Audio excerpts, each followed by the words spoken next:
Hello friends, मेरा नाम है शिवम और हम लोग रिलेशन और फंक्शन क्लास 11 का कंप्लीट कर चुके हैं 6 लेक्चर के साथ। ठीक है, अब हम एनसीईआरटी सॉल्यूशन लेके आए हैं रिलेशन और फंक्शन क्लास 11 का। इसमें एक्सरसाइज 2.1 और 2.2 सॉल्व करेंगे। कुल मिला के 3 एक्सरसाइज हैं। 2 एक्सरसाइज इसमें देखते हैं, नेक्स्ट 2 एक्सरसाइज नेक्स्ट लेक्चर में देखेंगे। ठीक है, तो बिना देर किए चलिए स्टार्ट करते हैं। ये पहला क्वेश्चन है एनसीईआरटी 2.1 का। पहला क्वेश्चन क्या है, देखो मैंने आपको ऑर्डर पेयर बताया था। ऑर्डर पेयर क्या होता है, इसमें होता है। ये ऑर्डर पेयर इक्वल कब होते हैं, A1 B1 यहाँ पे है, A2 B2 है। ये ऑर्डर पेयर इक्वल कब होते हैं, जब A1 बराबर A2 होता है और B1 बराबर B2 के होता है, तब ये ऑर्डर पेयर इक्वल होते हैं। तो वही दिया है, देखो 2 ऑर्डर पेयर इक्वल दिया है, कब होंगे, जब x/3 + 1 बराबर होगा 5/3 के और y - 2/3 बराबर होगा 1/3 के। तो यहाँ से आपको इजीली x और y की वैल्यू निकल जाएगी। कैसे निकलेगी, x/3 = 5/3 - 1, 5/3 - 1। इस तरीके से करेंगे तो आराम से देखते हैं कैसे करते हैं। अगर इसको डिवाइड करते हैं तो 2/3 आ रहा है और x/3, x की जो वैल्यू है ये 2 आ जाएगी। ठीक, सिंपली 2 आ गई। उसके बाद देखो y = 2/3 को बाहर भेज दो, 1 + 2 2/3, 3/3 यानी कि 1। y की वैल्यू 1 आ गई और x की वैल्यू 2 आ गई। ठीक है, तो इस तरीके से हम ये क्वेश्चन देखेंगे। और सेकंड क्वेश्चन हमारा क्या कहता है, if the set A has 3 element. कोई सेट A है, उसमें 3 एलिमेंट है और सेट B में भी 3 एलिमेंट है। देखो अब बोल रहा है n क्रॉस B, यानी कि A क्रॉस B में कितने नंबर ऑफ एलिमेंट्स होंगे। मैंने आपको एक सिंपल सा फार्मूला बताया था, A क्रॉस B में अगर नंबर ऑफ एलिमेंट को पता करना है कितना है, 2m × n। m क्या था, सेट A में जितने एलिमेंट हैं उनकी संख्या, और n क्या था, सेट B में जितने एलिमेंट हैं उनकी संख्या। तो देखो भैया m, देखो सेट A में 3 एलिमेंट हैं तो 3 लिख दो, और सेट B में देखो 3 एलिमेंट हैं तो 3 लिख दो, 3 × 3 = 9, यानी कि 2⁹ इतने एलिमेंट होंगे हमारे A क्रॉस B में। तो ये भी सॉल्व हो गया। तीसरा क्वेश्चन क्या है, G = 7 8 और H = 5 4 2 दिया है। ठीक है, चलो जो क्वेश्चन सॉल्व हो गया उसको हटा देते हैं सिंपली, इसमें कुछ नहीं करना है। तीसरा क्वेश्चन रहने देते हैं। तीसरा क्वेश्चन देखते हैं क्या है। बोला है G = 7 8 दिया है, H बराबर इतना दिया, G क्रॉस H और H क्रॉस G निकालना है। मैंने आपको सिंपली बताया था कि ये G क्रॉस, यानी कि सिंपली ये बताया था A क्रॉस B और B क्रॉस B कभी इक्वल नहीं होते हैं। ठीक है, क्रॉस प्रोडक्ट और डॉट प्रोडक्ट की कहानी मैंने आपको थोड़ी सी बताई थी, वो अलग चैप्टर आएगा 12th में, फिर मैं वहाँ पे फिर डिस्कस करूँगा। चलिए यहाँ पे दोनों सेट का हम लोग कार्टेशियन प्रोडक्ट लेते हैं। G क्रॉस H पहले करते हैं। G क्रॉस H पहले करेंगे तो 7 का 5 के साथ बनेगा ऑर्डर पेयर, 7 5, फिर 8 का नहीं, 7 का 5 के साथ बना, फिर 7 का 4 के साथ भी बनेगा, 7 का 4 के साथ बना, फिर 7 का 2 के साथ बनेगा। ठीक, ये बना। उसके बाद फिर 8 का 5 के साथ बनेगा, उसके बाद फिर 8 का 4 के साथ, उसके बाद फिर 8 का 2 के साथ। तो ये हमारा निकल गया G क्रॉस H। अब निकाल लेते हैं H क्रॉस G हमारा क्या है। सिंपली कुछ नहीं करना है, अब पहले इसको आगे ये रहेगा फिर पीछे ये रहेगा, क्योंकि देख रहे हो इस तरीके से मैंने आपको बताया था कि जो ये एलिमेंट होगा वो G से बिलोंग करेगा, जो इसके बाद वाला एलिमेंट होगा वो बाद वाला H से बिलोंग करेगा। ठीक है, तो उसी तरीके से ये इस सीरीज में देखते हैं। 5 का इसमें होगा, 5 और 7 होगा, उसका फिर 5 का फिर 8 के साथ भी बनाओ। ठीक, उसके बाद फिर 4 का 7 के साथ। देखो ये ऑर्डर पेयर ही हमारा इसके सेट के एलिमेंट्स होंगे। 4 का 8 के साथ बनाओ, 2 का 7 और 2 का 8। तो ये हमारा G क्रॉस H और H क्रॉस G सिंपली ये निकल गया। ठीक है, अब चौथा क्वेश्चन देखते हैं वो क्या है। चौथा क्वेश्चन में हमारा दिया गया है सिंपली ट्रू और फॉल्स बताना है। क्वेश्चन थोड़ा लंबा चौड़ा था और सब फाइनली यही पूछा था कि ट्रू फॉल्स बताइए। 1 2 3 स्टेटमेंट दिए गए हैं, तीनों में बताना है ट्रू फॉल्स कौन है। पहला क्या दिया, यदि P = mn है, Q = nm है, देन P क्रॉस U करेंगे तो क्या यही आएगा, हमें पता करना है। चलो भैया हम नॉर्मली अपना P क्रॉस Q निकालते हैं। जब P क्रॉस Q निकालेंगे तो M का N के साथ होगा। ठीक है भैया, इतना ऑर्डर पेयर, फिर M का M के साथ भी तो होगा। ठीक, फिर N का N के साथ होगा, फिर N का M के साथ होगा।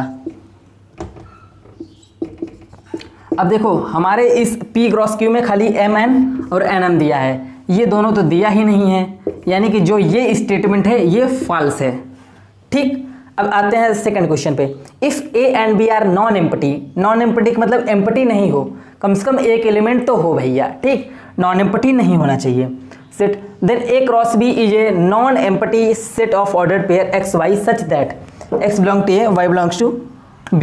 ठीक, क्या बोल रहा है ये, सिंपली क्वेश्चन ये बोल रहा है कि A क्रॉस B है, ठीक, A सेट में x एलिमेंट है और इसमें y है, मतलब ये दोनों का क्रॉस प्रोडक्ट हो रहा है, तो हमारा एक ऑर्डर पेयर एक्स वाई निकल के आ रहा है, जहाँ पे x क्या है A से बिलोंग करता है और जो y है वो B से बिलोंग करता है, यानी कि ये सही बात है भैया। मैंने आपको जब कार्टेशियन प्रोडक्ट बताया था तो आपको ये स्टेटमेंट मैंने सिंपली लिखाया था इस तरीके से कि हमारा A क्रॉस B होगा वो एक ऑर्डर्ड पेयर में होगा जहाँ such that x belong to A होगा और y बिलोंग्स टू B होगा। मैंने इस तरीके से रोस्टर फॉर्म को आपको बताया था, तो सेम चीज़ लिखेगी, यानी कि ये ट्रू है पूरी तरीके से। तीसरा क्वेश्चन क्या है, इफ़ A बराबर 1 2 B बराबर 3 4 then A cross B intersection बराबर 5, ये हमें दिखाना है। देखो दिखाना कुछ नहीं है, अगर आप करके भी देखते हो तब भी 5 आएगा। मैं जनरली आपको एक कॉन्सेप्ट से बताता हूँ, इसको नॉर्मली आप रख के कर सकते हो क्रॉस प्रोडक्ट वगैरह, लेकिन मैं इसको एक कॉन्सेप्ट के थ्रू बताता हूँ जिससे आप 5 आराम से प्रूफ कर लोगे। देखो B इंटरसेक्शन 5, ठीक, B इंटरसेक्शन 5 लिखा है, B इंटरसेक्शन मतलब एक सेट B है और एक 5 है, इस सेट में कुछ नहीं है, एक सेट B है, तो इसका जब इंटरसेक्शन यानी इन दोनों का कॉमन पॉइंट क्या होगा, कॉमन पॉइंट होगा इन दोनों का कॉमन पॉइंट होगा 5, ठीक है, जिसमें कम एलिमेंट होगा वही इसका कॉमन पॉइंट बनता है, तो ये 5 होगा। अब जब हम किसी का भी मल्टीप्लाई यानी कि जब किसी का कार्टेशियन प्रोडक्ट 5 के साथ लेते हो तो क्या आता है, सिंपली 5 आता है, तो क्वेश्चन ये इजीली प्रूव हो जाएगा।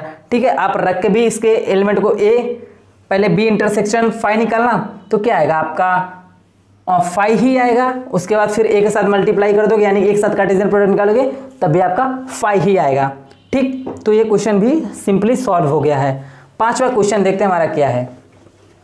4 क्वेश्चन हमारा सॉल्व हो गया है, बहुत छोटे छोटे क्वेश्चन है, इसमें कोई बहुत बड़ा तीर नहीं मारना है।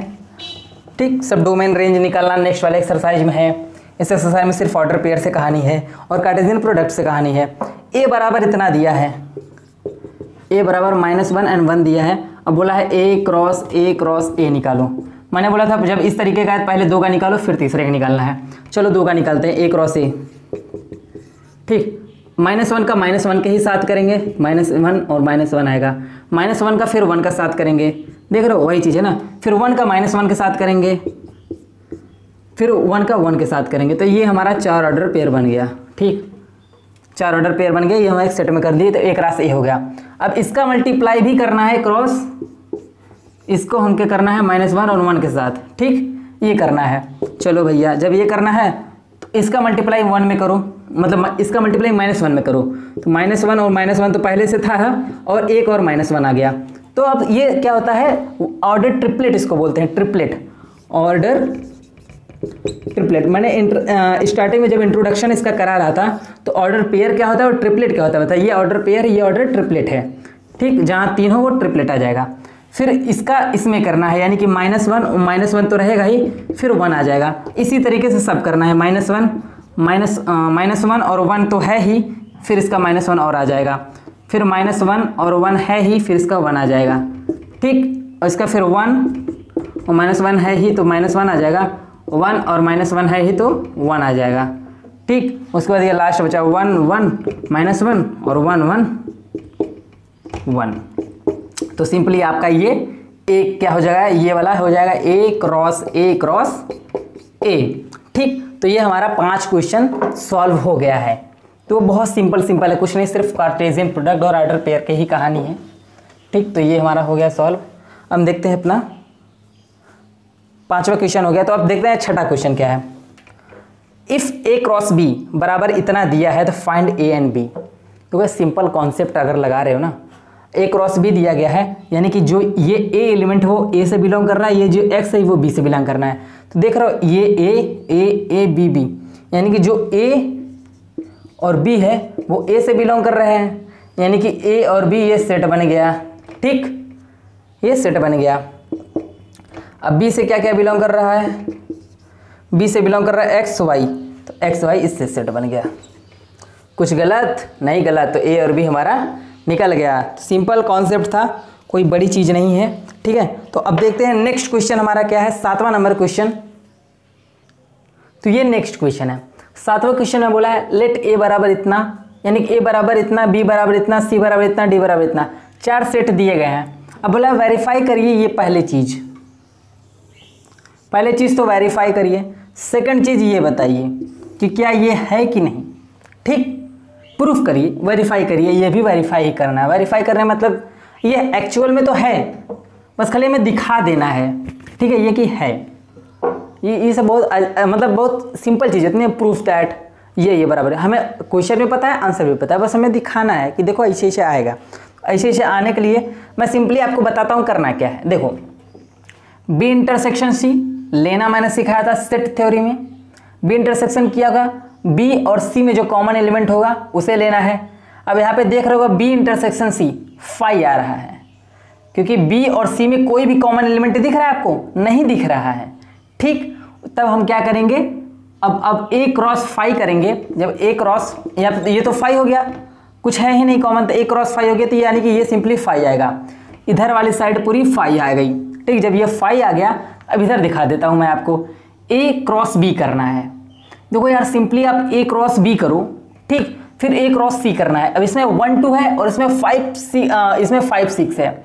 जो 1 2 और 5 6 का होगा एक अलग कॉम्बिनेशन बनेगा, और 1 2 और 1 2 3 4 का होगा तो एक अलग कॉम्बिनेशन बनेगा।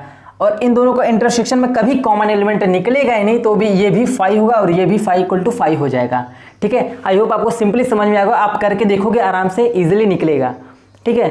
मैथमेटिक्स में नहीं है यार कि सेट थ्योरी का हर एक क्वेश्चन आपको सॉल्व कराया जाए, बहुत सिंपल चीज़ है, सिर्फ एक डायरेक्शन देना कि देखो ऐसे से करना है, और ये सिंपली आप कर सकते हो। अब देखो ये क्या दिया है, ए क्रॉस सी करो, इसके का साथ करो, और फिर सबसेट देखना है कि नहीं, क्या है इसका सबसेट, बी क्रॉस डी है, मतलब कुछ तो होना चाहिए जो एलिमेंट इसमें भी हो और इसमें भी हो, ठीक है। तो वो सबसेट निकल जाएगा। सबसेट का कॉन्सेप्ट वगैरह मैंने आपको इजीली बताया था, ठीक। तो ये क्वेश्चन आप बहुत इजीली कर सकते हो। 8वें क्वेश्चन में क्या है, लेट ए बराबर 1 2, बी बराबर 3 4, right A cross B, how many subset will have A cross B. देखो कैसे पता करेंगे कि कितने एलिमेंट हैं ए क्रॉस बी में, ठीक। एलिमेंट देखो, एलिमेंट तो पता हो जाएंगे, ये पूछा सबसेट पूछा है कितना। देखो सबसे पहले ए क्रॉस बी में हम एलिमेंट्स निकालेंगे, ठीक। अब ए क्रॉस बी भी एक सेट होगा, हमें पता चल जाएगा इतना एलिमेंट है। अब जब इतना एलिमेंट है, मैंने आपको बताया था सेट वाले में कि एक सेट है, अगर उसमें n एलिमेंट्स है तो 2n कर देना, तो उसका सबसेट्स के बारे में पता चल जाएगा। यानी कि अब देखो करना क्या है, हमें ए क्रॉस बी में कितने एलिमेंट, कितने भी ऑर्डर पेयर आएंगे वो हमें पहले पता करना है, यानी 2m n ये फार्मूला लगेगा। m क्या है, 2 है, और ये भी दोनों 2 है, यानी कि 2 दूनी 4, यानी कि इतना आएगा 16, ठीक। इसमें 16 एलिमेंट आएंगे। अब इन्हीं 16 एलिमेंट से कितने सबसेट बन सकते हैं, तो 2n, यानी कि n क्या है 16 है, तो ये 16, 2 के पावर 16, इतने सबसेट इसके बन सकते हैं। बहुत सिंपल क्वेश्चन था, इसमें ज़्यादा दिमाग नहीं लगाना है, ठीक है। जरूरी नहीं है ए क्रॉस बी निकालो। अब राइट ए क्रॉस बी है तो आप ए क्रॉस बी लिख दो, एक अलग क्वेश्चन है ये, और ये अलग क्वेश्चन है, तो ए क्रॉस बी आप सिंपली निकाल सकते हो, ठीक है। मैंने प्रीवियस क्वेश्चन, कई क्वेश्चन में ये डिस्कस भी किया है कि ए क्रॉस बी कैसे निकालते हैं, ठीक। तो 9 नंबर क्वेश्चन देखते हैं क्या है। 9 नंबर क्वेश्चन भी ईजी है। Let A and B are 2 sets such that n of A बराबर 3, n ऑफ बी बराबर 2, ठीक। मतलब 2 सेट है, ए सेट में एलिमेंट 3 है, बी सेट में एलिमेंट 2 है। अब ये दे दिया x y z, ये 3 ऑर्डर पेयर हमारे दे दिए गए हैं जो ए क्रॉस बी में है। ए क्रॉस बी में ये हमारे 3 ही ऑर्डर पेयर दिए गए हैं, x1 y2 एंड z1। ये हमारे ए क्रॉस बी में ये 3 एलिमेंट हमें मतलब 3 ऑर्डर पेयर दे दिए गए हैं। अब हमें बोला फाइंड ए एंड बी। ए क्या होगा, अच्छा आप सिंपली बता ही सकते हो, ए क्या होगा, ए x y z होगा, ठीक है। दिख रहा है कि नहीं, ऊपर से ही दिख रहा है। बी क्या होगा, बी 1 2 1, यानी कि एक ही बार लिखना है, सेट में एलिमेंट्स को रिपीट नहीं करते। तो ए और बी हमारा ये मिल गया। अब हमें 10वां देखना है, the Cartesian product of A cross A has 9 element. मतलब ये कार्टेशियन प्रोडक्ट ए क्रॉस ए में ये जो सेट बन रहा है इसमें 9 एलिमेंट हैं, ठीक, 9 एलिमेंट हैं पूरा मिला के। बोला है एमंग विच, जिसमें से -1 0 और वो 0 1, ये 2 तो हमने पता कर लिया कि भैया ए क्रॉस ए में 2 तो हमने पता कर लिया। बाकी की जो 7 हैं वो भी हमें पता करना है, ठीक है। और साथ ही साथ ये बनाना है कि ए में कितने एलिमेंट हैं, ए में जो एलिमेंट है उनकी संख्या क्या है। देखो भैया दोनों ए में एलिमेंट तो आपको सीधा सीधा देख सकता है -1 और 0, क्योंकि ये भी ए से है, ये भी ए से है, और ये भी ए से है, ये भी ए से है। -1 0 और 1 ये हमारा मिल गया एलिमेंट। अब ए क्रॉस ए निकाल दो, सिंपली बात यही पूछा है। देखो हर चीज़ घुमा घुमा के पूछता है, यहाँ पे आप ए क्रॉस ए निकाल दोगे 9 एलिमेंट आपको मिल जाएगा। तो क्वेश्चन पूछने का एक तरीका होता है, घुमा घुमा के क्वेश्चन भी पूछ सकते हैं। एनसीईआरटी यही तो कमाल है, क्वेश्चन सीधा सरल है लेकिन थोड़ा सा हल्का सा टर्न करेगा, आपके दिमाग को वो हिट करता है। तो लॉजिकल तो है ही मैथमेटिक्स, तो हमें उसको ध्यान में रखते हुए करना है। तो ये हमारी एक्सरसाइज 2.1 थी, वो कंप्लीट हो गई। नेक्स्ट एक्सरसाइज की तरफ चलते हैं। तो ये एक्सरसाइज 2.2 का पहला क्वेश्चन है, ठीक है। इसको हम सिंपली देखो, इसको हम इस क्वेश्चन को हम डिटेल में समझेंगे, क्योंकि इसी क्वेश्चन पे पहला क्वेश्चन है ये, इसी क्वेश्चन पे बेस्ड दूसरा क्वेश्चन है, तीसरा क्वेश्चन है, और बहुत सारे क्वेश्चन सेम है, कोई भी क्वेश्चन रिपीटेड नहीं है। मैं सिर्फ आपको हर एक क्वेश्चन हिंट करूंगा, ये क्वेश्चन मैं बाकायदा सॉल्व करूंगा। जो मुझे लगेगा कि सॉल्व कराने लायक है, जो वैल्यूएबल क्वेश्चन है, सच में लगता है ना टफ है थोड़ा सा, जिसको ज़रूरत है सॉल्व कराने की, उसे मैं सॉल्व कराऊंगा। बाकी सब तो आप कर ही लोगे। चलो उसके बाद भी ना समझा तो कमेंट बॉक्स पड़ा है उधर, कमेंट करो सर ये क्वेश्चन नहीं समझ में आया, तुरंत आपको उसका सोल्यूशन मैं टेलीग्राम पे प्रोवाइड कर दूंगा सॉल्व करके, ठीक है। सिंपली चलो, टेलीग्राम चैनल का नाम आप तो जानते ही होंगे, शिवम मैथ्स, एक यस नहीं 2 यस है, ठीक है। तो ये मेरा टेलीग्राम चैनल है, आप जाके ज्वाइन कर लेना। देखो क्वेश्चन नंबर 1 में क्या है, बोला है सेट ए जो है, एक सेट ए दिया गया है हमारा 1 2 3 4, ठीक, 5 6 7 8 9 14 तक, ठीक है, दिया है ये सेट। अब बोला एक रिलेशन आर है, रिलेशन आर डिफाइन करना है ए टू ए। देखो relation R such that A to A क्या है, डोमेन है। ये मैं आपको रेंज फंक्शन में बताते हैं, फंक्शन रेंज सब एक ही होता है, रिलेशन और फंक्शंस एक ही होता है सब, बस फंक्शन क्या होता है, स्पेशल टाइप ऑफ रिलेशन होता है। सब फंडा तो इधर से ही निकला है, ये डोमेन है और ये कोडोमेन है। तो सिंपली आपको अगर कोई क्वेश्चन पूछे, इसमें एक क्वेश्चन और भी है, डोमेन और कोडोमेन पूछा है, तो डोमेन और कोडोमेन तो आपको पता ही चल गया, सेट ए ही डोमेन है और सेट ए ही कोडोमेन है, सिंपली आपको ये पता चल गया, ठीक है। अब रेंज फाइंड करना है, रेंज तब फाइंड करेंगे जब हम ये निकालेंगे। चलो आर हम निकालते हैं, क्या होता है हमारा, ठीक, आर हम निकालते हैं, हमारा क्या होता है भैया, एक्स वाई इस तरीके का ऑर्डर पे डालना है। अब 1 से 14 तक एक्स डालते रहेंगे, वाई हमारा निकलते जाएगा। अब देखो ये हमारा इक्वेशन दिया है 3x - y = 0, यानी कि y = 3x, ये इक्वेशन दिया है। अब हम x की वैल्यू डालते जाएंगे, y की वैल्यू हमारी निकलती जाएगी। x की वैल्यू 1 डालें, ठीक, तो y की वैल्यू 3, x की वैल्यू 2 डालो तो y की वैल्यू, x की वैल्यू 2 डालो तो y की वैल्यू 2 3 दूनी 6, ठीक, फिर 3 डालो, 3 से मल्टीप्लाई कर दो, 3 3 9, 4 डालो 12, 5 डालो 15, 6 डालो 18, ठीक, 7 डालो 21, 1 2 3 4 5 6 7 डालनी 8